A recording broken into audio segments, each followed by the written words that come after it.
반갑습니다. 2월 11일 수요일입니다. 오늘 저에게 주신 하나님 말씀은 마태복음 12장 38절에서 50절까지 말씀입니다. 마태복음 12장 38절에서 50절까지의 말씀을 읽어드리겠습니다. 그때 서기관과 바리새인 중 몇 사람이 말하되 선생님이여 우리에게 표적 보여주시기를 원하나이다. 예수께서 대답하여 이르시되 악하고 음란한 세대가 표적을 구하나 선지자 요나의 표적밖에는 보일 표적이 없느니라. 요나가 밤낮 사흘 동안 큰 물고기 뱃속에 있었던 것 같이 인자도 밤낮 사흘 동안 땅속에 있으리라. 심판때 니느웨 사람들이 일어나 이 세대 사람을 정죄하리니 이는 그들이 요나의 전도를 듣고 회개하였음이거니와 요나보다 더 큰 이가 여기 있으며 심판때 남방 여왕이 일어나 이 세대 사람을 정죄하리니 이는 그가 솔로몬의 지혜로운 말을 들으려고 땅 끝에서 왔음이거니와 솔로몬보다 더 큰 이가 여기 있느니라. 더러운 귀신이 사람에게서 나갔을 때에 물 없는 곳으로 다니며 쉬기를 구하되 쉴 곳을 얻지 못하고 이에 이르되 내가 나온 내 집으로 돌아가리라 하고 와보니 그 집이 비고 청소되고 수리되었거늘 이에 가서 저보다 더 악한 귀신 7을 데리고 들어가서 거하니 그 사람의 나중 형편이 전보다 더욱 심하게 되느니라. 이 악한 세대가 또한 이렇게 되리라.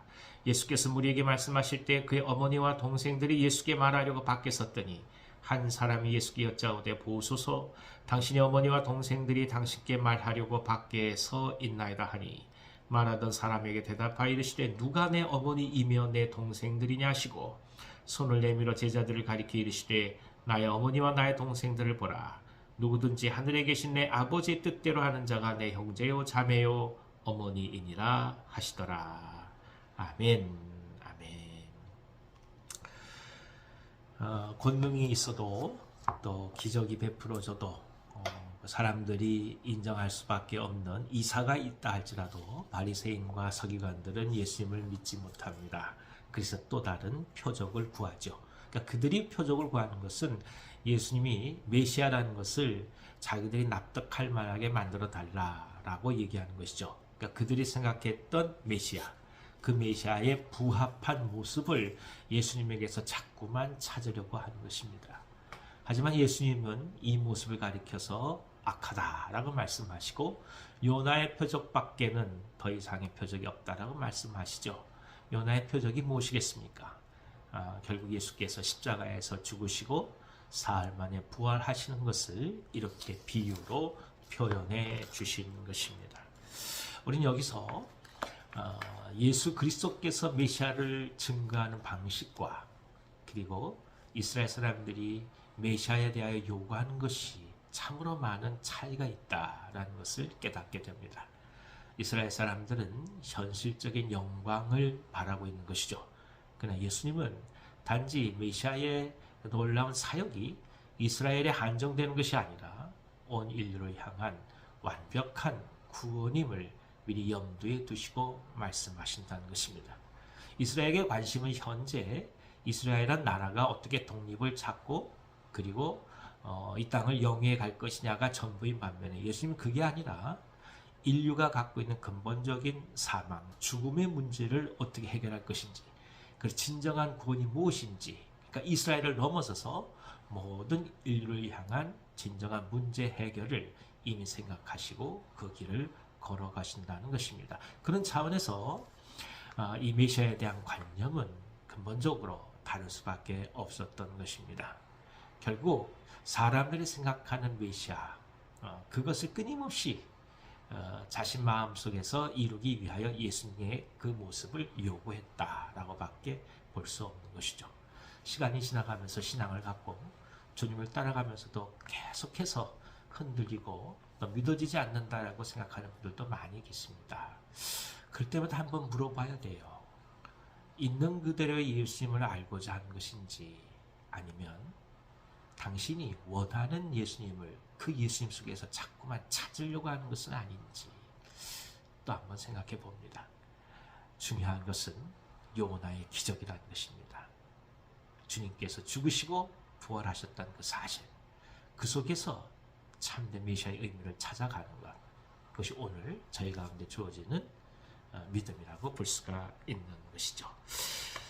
그리고 이렇게 예수님에게 표적을 구하는 세대를 가리켜서 악하고 또 음란한 세대로 말씀하시는데, 그 비유를 악한 귀신이 다시금 집에 돌아가서 깨끗이 청소한 것을 보고 또 다른 귀신들을 데리고 들어오는 모습으로 예수께서는 말씀을 하고 계십니다. 무슨 뜻이겠습니까? 계속적으로 예수님을 믿지 않고 부인하고, 그리고 그 마음 가운데 하나님의 나라에 대한 희망을 뺏어가는 것을 얘기하는 것이죠. 정말 소중한 그리스도의 빛과 생명에 대한 소망보다도 그저 죄와 죽음, 그것이 일상적인 가정생활로 치부해버리도록 만들어가는 것, 그것이 결국 악한 귀신이 집을 점령하는 것 아니겠습니까? 그런 차원에서 다시금 우리가 또 한 번 이 말씀을 생각해 볼 수밖에 없습니다. 최근에 통계해 보면 안타깝게도 20대 젊은이들 가운데 종교생활, 그러니까 신앙을 갖고 있다고 얘기하는 사람들은 10%도 되지 않습니다. 대략적으로 한 9%로 지금 추정이 됩니다.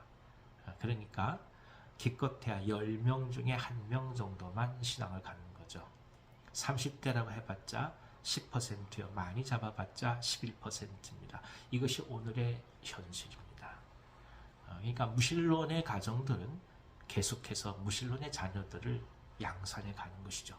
근데 더 안타까운 것은 무엇이겠습니까?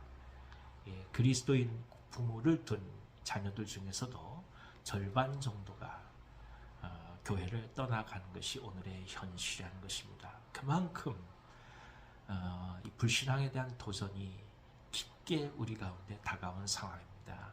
그래서 더더욱 기도할 수밖에 없습니다. 악하다는 것이 단지 세상이 말하는 범죄가 많아서 악함이 아닙니다. 하나님의 진리, 생명에 대한 구원, 인간이 인간다울 수 있는 가장 소중한 출발로서의 하나님과의 발견, 그 자체를 무의미하다고 바라보는 것, 그것이 근원적인 의미에서 악이라고 볼 수가 있는 것이죠. 그래서 더더욱 하나님 앞에 엎드리며 나아갑니다. 이 세대를 품고 기도하고 끌어안아야 될 이유가 여기에 있습니다. 이 말씀의 연장선상에서 예수님은 가족의 의미 또한 더욱더 확장시키십니다.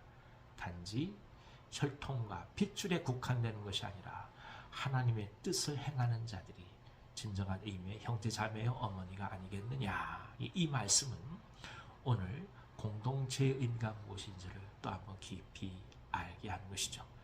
이익으로 뭉쳐진 것이 공동체가 아니라 그리스도를 고백하는 자들의 모임들, 그리고 진정 하나님의 뜻을 행하고자 그 마음 가운데 소망을 품는 자들, 그들이야말로 이 땅 가운데 하나님의 나라를 이루어가는 사람들이요, 그리고 진정한 의미의 복음의 공동체라고 볼 것입니다. 오늘 하루 살아가면서 하나님의 은혜가 우리 가운데 가득하기를 간절히 기원합니다. 기도하겠습니다. 하나님 아버지, 이 세대 가운데서 주님을 떠나는 자들이 너무나 많이 있고 또 행여 주님을 알고자 하는 그 시도마저도 무의미한 것으로 치부해버리는 그런 고통스러운 도전이 계속해서 다가오고 있습니다. 더더욱 그래서 깨어서 기도하게 하시고 그리스도의 사랑을 계속해서 전해갈 수 있는 용기와 믿음을 더하여 주시고 이를 위한 구체적인 삶의 실천 방법들을 또 해나갈 수 있도록 저희 가운데 지혜를 허락해 주시옵소서. 하나님의 뜻을 행하는 믿음의 공동체를 끊임없이 사모하게 하시고, 그리고 그런 사모가 우리 가운데 실제로 공동체를 이루어갈 수 있는 결단과 힘이 될 수 있도록 역사해 주시옵소서. 환우들을 지켜주시고 은혜 가운데 보호해 주시며 하늘의 은혜를 더하시사 진정한 치유를 허락해 주옵소서. 예수님의 이름으로 기도하옵나이다. 아멘. 아멘. 오늘도 기쁨으로 승리하시기 바랍니다.